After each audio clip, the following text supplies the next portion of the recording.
আসসালামু আলাইকুম গাইস, কি অবস্থা সবার? আশা করছি সবাই ভালো আছেন। আলহামদুলিল্লাহ আমরাও ভালো আছি। আজকের ভিডিওতে আমরা দেখাতে যাচ্ছি নাটোরের উত্তরা গণভবন সম্পর্কে। তো চলুন শুরু করা যাক।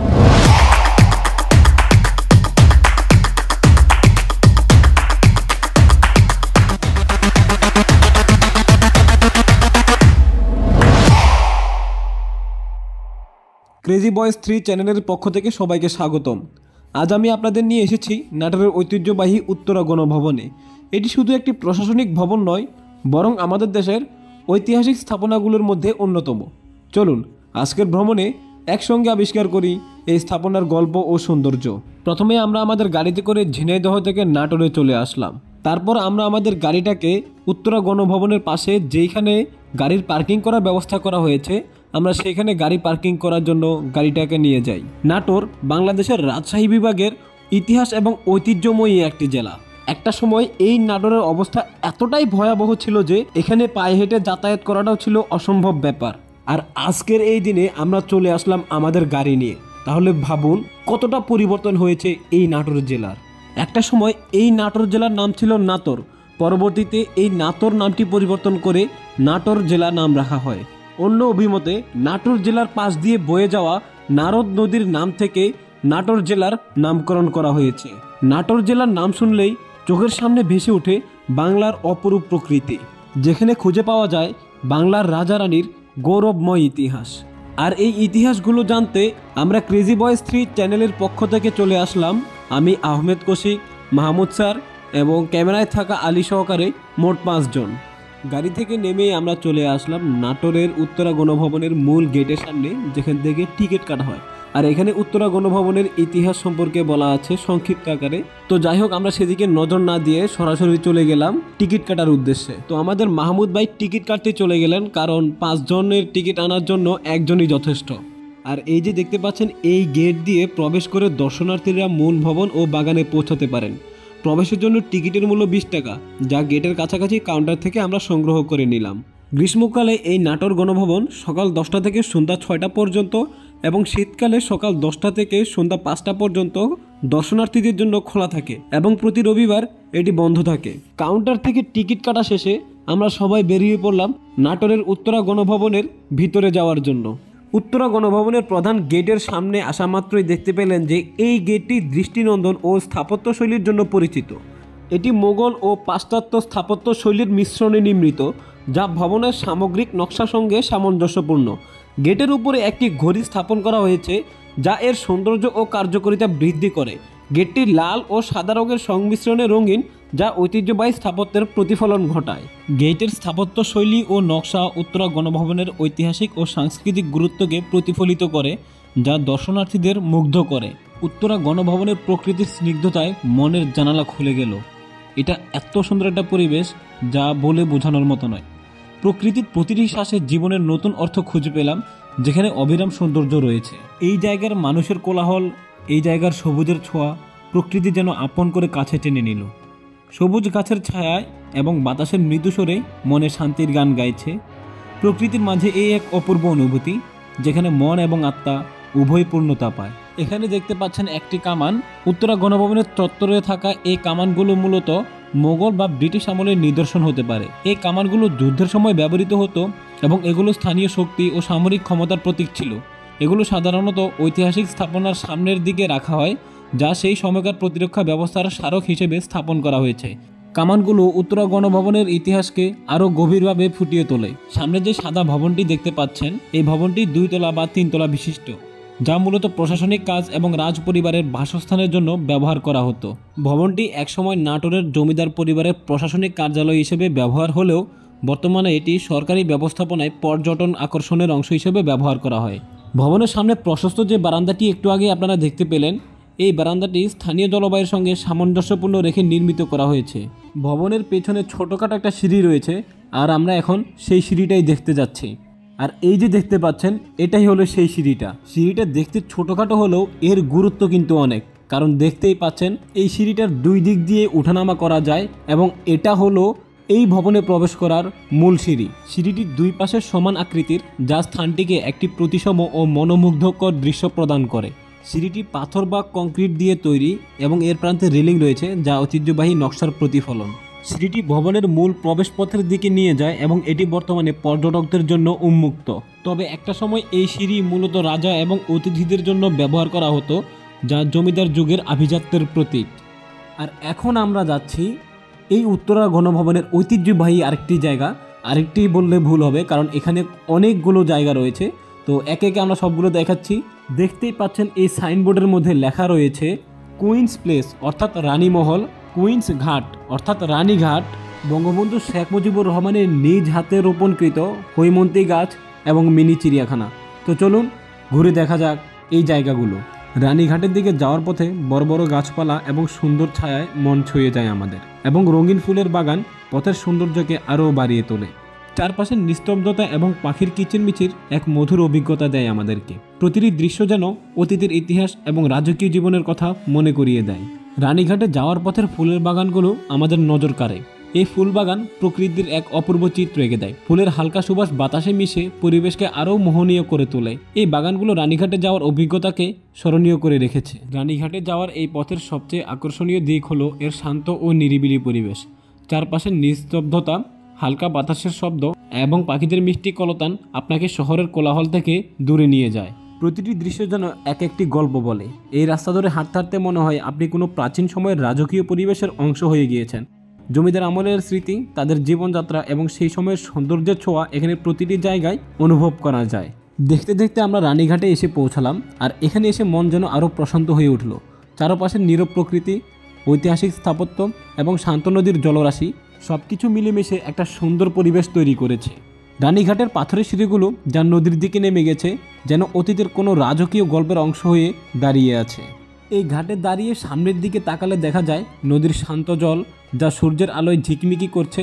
চারপাশে ছায়াঘেরা গাছপালা আর তাদের ফাঁক দিয়ে আসা হালকা বাতাস আমাদের ক্লান্তির নিমিষেই দূর করে দিল। মনে হলো প্রকৃতি যেন আপন আলোয় এখানে এসে ধরা দিয়েছে। এবং এই ঘাটের মাঝে অনেক ছোট ছোট মাছ এসে ভিড় জমায়, যা দেখতে অপূর্ব এবং সুন্দর লাগে। ঐতিহাসিক এই রানীঘাট পরিদর্শন শেষে আমরা এবার চলে যেতে লাগলাম মিনি চিড়িয়াখানার দিকে। সাধারণত চিড়িয়াখানায় নানান ধরনের প্রাণী দেখতে পাওয়া যায়, কিন্তু আজকের আমাদের এই অভিজ্ঞতাটা ছিল একটু ভিন্ন। আমরা এখানে পৌঁছানোর পর পুরো চিড়িয়াখানা জুড়ে শুধুই দেখলাম এবং লক্ষ্য করলাম যে এখানে শুধুমাত্র হরিণই ছিল। মিনি চিড়িয়াখানার শান্ত পরিবেশে হরিণদের চলাফেরা সত্যিই দৃষ্টি আকর্ষণীয় ছিল। তাদের কৃপণ পদক্ষেপ, লাজুক আচরণ এবং সুন্দর গায়ের রং সবকিছুই মনোমুগ্ধকর।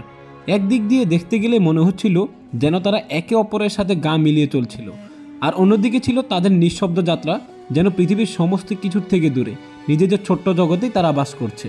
এই মিনি চিড়িয়াখানার অভিজ্ঞতাটাকে আরও আকর্ষণীয় করে তোলার জন্য আমাদের শিমুল ভাই একটা হরিণকে ধরার অনেক চেষ্টা করেছিলেন, কিন্তু তিনি ব্যর্থ হয়েছিলেন। এই চিড়িয়াখানার এবং দর্শনার্থীদের নিরাপত্তার জন্য চিড়িয়াখানার ব্যানারে কিছু নির্দেশনা লেখা ছিল। তার মধ্যে অন্যতম হলো যে এই প্রাণীগুলোকে বিরক্ত করা যাবে না, চিড়িয়াখানার বেষ্টনী থেকে যথাযথ দূরত্বে অবস্থান করতে হবে, চিড়িয়াখানার প্রাণীদেরকে কোনো প্রকার খাবার দেওয়া যাবে না ইত্যাদি। এই চিড়িয়াখানাতে নানান জাতের এবং নানান রঙের হরিণ রয়েছে। আমরা হরিণদের কিছু সুন্দর মুহূর্ত ক্যাপচার করার চেষ্টা করেছি, বিশেষ করে যখন তারা একে অপরের পাশে ছিল। এমন শান্ত দৃশ্য যা শুধু প্রকৃতির মাঝে পাওয়া যায়, এবং সেই মুহূর্তগুলো ক্যামেরায় ধারণ করা সত্যিই এক অসাধারণ অভিজ্ঞতা। আপনাদের মনে হয়তো এতক্ষণ অনেক ধরনের প্রশ্ন জেগেছিল, তার মধ্যে অন্যতম হলো যে ভাই মিনি চিড়িয়াখানা বলতে কি শুধু এখানে হরিণই দেখা যাবে আর অন্য কোনো কিছু না? আসলে না ভাই, মিনি চিড়িয়াখানায় এখানে বড় ধরনের কোনো প্রাণী দেখা যাবে না, তবে অনেক সুন্দর সুন্দর প্রাণী দেখা যাবে। তো এতক্ষণ যেটা দেখছিলেন সেটা হচ্ছে হরিণের সাইড, আর এখন আমরা দেখছি সেটা হলো পাখিদের সাইড। দেখতেই পাচ্ছেন এখানে খাঁচার ভিতর অনেক ধরনের পাখি আছে, আর এই পাশে খাঁচার ভিতরে যে প্রাণীগুলো দেখতে পাচ্ছেন এগুলো হলো খরগোশ। আর মজার ব্যাপার হলো এই খাঁচার ভিতরে ঠিক আরেক পাশেই রয়েছে একটি বানর। দেখুন বানরটার মন কতটা খারাপ, কারণ কি জানেন, তার কোনো সঙ্গী নেই। মানুষের জীবনটাও ঠিক এরকমই। আপনার জীবন চলার পথে যদি কোনো সঙ্গী না থাকে, তাহলে আপনিও ঠিক এই বানরের মতো মন খারাপ করে বসে থাকবেন। সম্পূর্ণ চিড়িয়াখানার পরিবেশটা একদমই সবুজে ঘেরা, গাছপালার ছায়া এবং চারপাশে শান্ত পরিবেশটা মনকে ভালো করে দিচ্ছে। আর এই খরগোশগুলোকে দেখুন কতটা সুন্দর, তাদের লম্বা কান আর গোলগাল মুখ কতটা মজার। দেখুন এই খরগোশগুলো কেমন করে খাবার খাচ্ছে। এদের ছোট ছোট দাঁত দিয়ে খাবার কাটা একদমই সহজ কাজ। এই মিনিয়ার চিড়িয়াখানায় আরও একটি দৃশ্য রয়েছে, সেগুলো হচ্ছে বিভিন্ন জাতের পাখি। এখানে দেখতে পাচ্ছেন আফ্রিকান গ্রে প্যারট বা হীরা নামের একটি পাখি রয়েছে। এই পাখির কিছু বৈশিষ্ট্য রয়েছে। আফ্রিকান গ্রে প্যারট পাখিটি একটি তোতা পাখির প্রজাতি, যা তার বুদ্ধিমত্তা এবং কথা বলার দক্ষতার জন্য পরিচিত। এছাড়াও এই মিনি চিড়িয়াখানায় আরও কয়েক প্রজাতির পাখি রয়েছে এবং ময়ূর রয়েছে, যেগুলো বিভিন্ন দেশের বা বিভিন্ন জাতের পরিচয় বহন করে থাকে। এই ছিল মিনি চিড়িয়াখানার ভিতরের সব কিছু, যা আপনারা এতক্ষণ আমাদের ভিডিওর মাধ্যমে দেখতে পেরেছেন। আর এখন আমরা চলে যাচ্ছি উত্তরা গণভবনের সংগ্রহশালার দিকে। এতক্ষণ ধরে আমরা যে সকল জায়গাগুলো ঘুরেছি তার মধ্যে সবথেকে বেশি ভালো লেগেছে সেই রানীঘাট এবং সেই মিনি চিড়িয়াখানা। আমাদের কাছে অসাধারণ লেগেছে এই দুটো জিনিস। দেখতে দেখতে আমরা চলে আসলাম ঠিক সেই সংগ্রহশালার সামনে। নাটোর জেলার ঐতিহাসিক উত্তরা গণভবনের অভ্যন্তরে অবস্থিত উত্তরা গণভবন সংগ্রহশালা, যা 2018 সালের 9 মার্চ প্রতিষ্ঠিত হয়। সংগ্রহশালাটি উত্তরা গণভবনের পুরাতন ট্রেজারি ভবনে স্থাপিত করা হয়েছে, যেখানে দীঘাপতিয়া রাজাদের আমলের বিভিন্ন মূল্যবান সামগ্রী সংরক্ষিত রয়েছে। সংগ্রহশালার বৈশিষ্ট্যের মধ্যে অন্যতম হল প্রদর্শনী সামগ্রী। সংগ্রহশালায় দীঘাপতিয়া রাজাদের ব্যবহৃত অন্তত শতাধিক জিনিসপত্র স্থান পেয়েছে, যা ঐতিহাসিক ও সাংস্কৃতিক গুরুত্ব বহন করে। প্রতিষ্ঠা এবং উদ্বোধন 2018 সালের 9 মার্চ মন্ত্রিপরিষদ সচিব মোহাম্মদ শফিউল আলম সংগ্রহশালাটি উদ্বোধন করেন। উত্তরা গণভবন প্রাচীন স্থাপত্যশৈলীর অন্যতম নিদর্শন। প্রাসাদের মধ্যে জাদুঘর, বহু দর্শনীয় স্মৃতিস্তম্ভ, ভাস্কর্য ও দৃষ্টিনন্দন স্থাপত্য বিদ্যমান, যা দর্শনার্থীদের আকর্ষণ করে। সাদা এবং লাল কালারের সমন্বয়ে তৈরি এই প্রাসাদটিকে দেখতে খুবই সুন্দর লাগছে। উত্তরা গণভবন ও এর সংগ্রহশালা প্রতিদিন বহু দর্শনার্থীকে আকর্ষণ করে। ইতিহাস ও ঐতিহ্যের প্রতি আগ্রহী ব্যক্তিদের জন্য এটি একটি গুরুত্বপূর্ণ স্থান। সংগ্রহশালায় প্রবেশের আগে নির্দিষ্ট সময়সূচি ও প্রবেশ মূল্য সম্পর্কে জানা উপযুক্ত হবে। উত্তরা গণভবন এবং এর সংগ্রহশালা বাংলাদেশের সাংস্কৃতিক ঐতিহ্যের গুরুত্বপূর্ণ অংশ, যা দেশের সমৃদ্ধ ইতিহাসের সাক্ষ্য বহন করে। আর এখন যে ভবনটির সামনে আমরা অবস্থান করেছি, এটি হলো মূল প্রশাসন। এই মূল প্রশাসন ভবনটি একটা সময় দীঘাপতিয়া রাজবাড়ি নামে পরিচিত ছিল।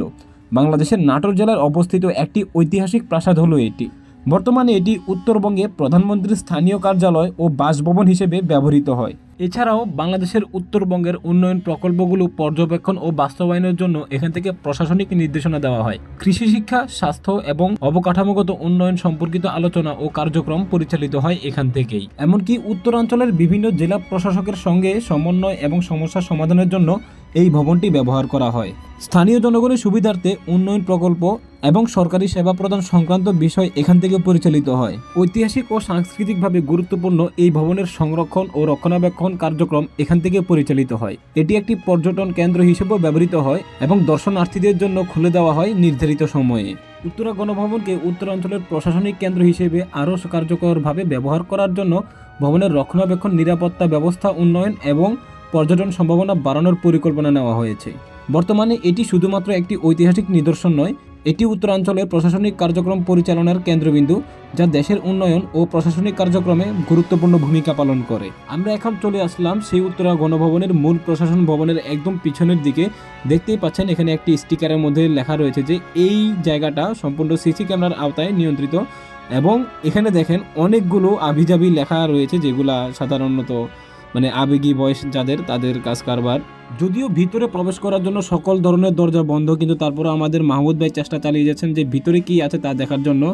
আমিও একটু ক্যামেরা দিয়ে চেষ্টা করলাম যে ভিতরে কি আছে তা আপনাদেরকে দেখানোর জন্য। তা যা দেখলাম তা সত্যিই অবাক করার মতো, যে এখানে একটি সুন্দর নকশা করা খাট রয়েছে এবং দেখছেন সেখানে বিছানাটা এত সুন্দরভাবে গোছানো যা বলার বাইরে।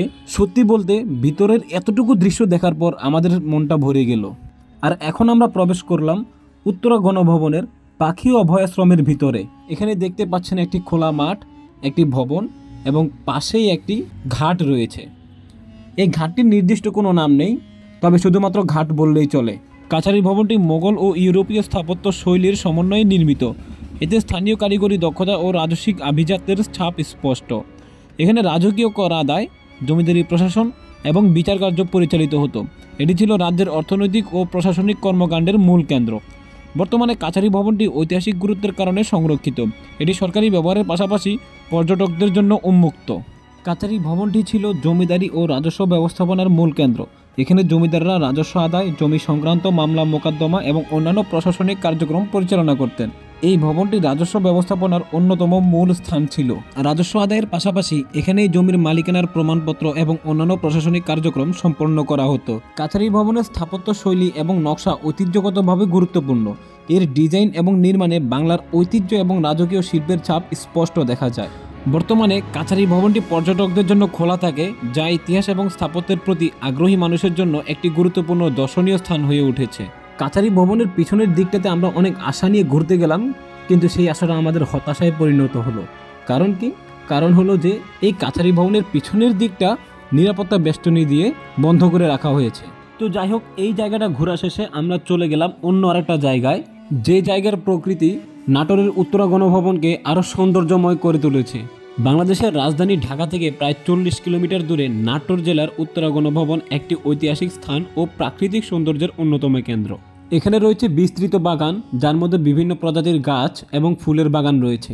বিশেষ করে বটগাছের বাগানটি এখানে একটি মনোমুগ্ধকর পরিবেশ সৃষ্টি করেছে এবং সেই সাথে রয়েছে রাস্তার পাশে সারি সারি নারিকেল গাছ। তো এই ছিল আমাদের দক্ষিণ এশিয়ার দেশ বাংলাদেশের নাটোর জেলার অন্যতম একটি ঐতিহাসিক জায়গা উত্তরা গণভবনের ইতিহাস। ভিডিওটি ভালো লাগলে আপনারা লাইক করবেন, কমেন্ট করবেন, শেয়ার করবেন এবং এরকম আরও তথ্যবহুল ভিডিও দেখার জন্য আমাদের চ্যানেলটি সাবস্ক্রাইব করে রাখুন, ক্রেজি বয়েজ 3। আর ফেসবুক পেজটি ফলো করে রাখতে অবশ্যই ভুলবেন না কিন্তু।